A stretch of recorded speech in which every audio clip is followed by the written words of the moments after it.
I'm Lauren Green for FoxNews.com. A Newsweek article is drawing controversy from veterans after its author called the POW MIA flag racist. In the article, Rick Perlston writes, quote, "You know that racist flag, the one that supposedly honors history but actually spreads a pernicious myth and is useful only to venal right-wing politicians who wish to exploit hatred by calling it heritage? Well, it's past time to pull it down." Here with reaction is Amber Smith, a former Army helicopter pilot who served in both Afghanistan and Iraq. Welcome, Amber. Thank you. It's great to be here. So what is your reaction to this piece? Well,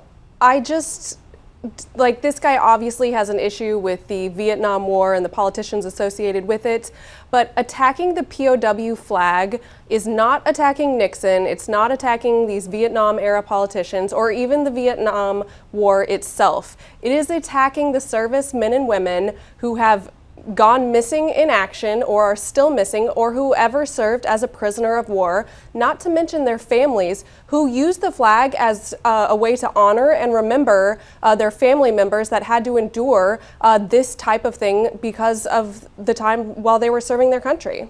You know, can you speak more about that? Like what does the POW, the MI flag, what does that mean to the U.S. military and veterans?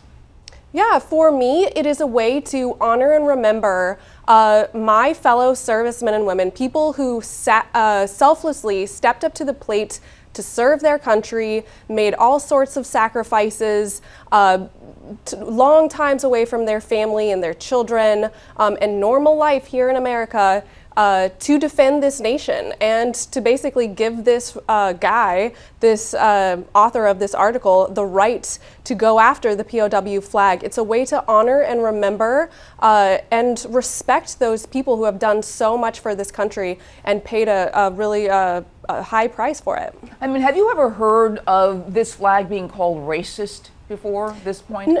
No, and I read the article and his argument is completely flawed. To me, he's shouting racism just to shout racism. There's nothing of the sort. I would encourage him to look up the definition of racism because they're in two completely different categories and there's no correlation between the two. So I think it's absolutely disrespectful and ridiculous that he called it such. You know, what message are you trying to send to the author of this article? Well, I think that I don't understand why he is obviously an anti-war protester from the Vietnam War from a long time ago in terms of him not agreeing with what happened during the Vietnam War.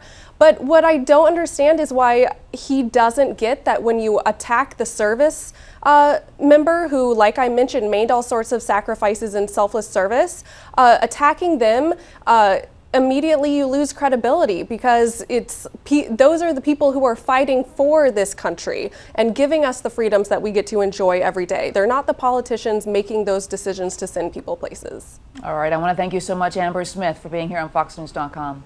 Thank you for having me. You want to check out FoxNews.com for more on this developing story. I'm Lauren Green, and thanks for watching.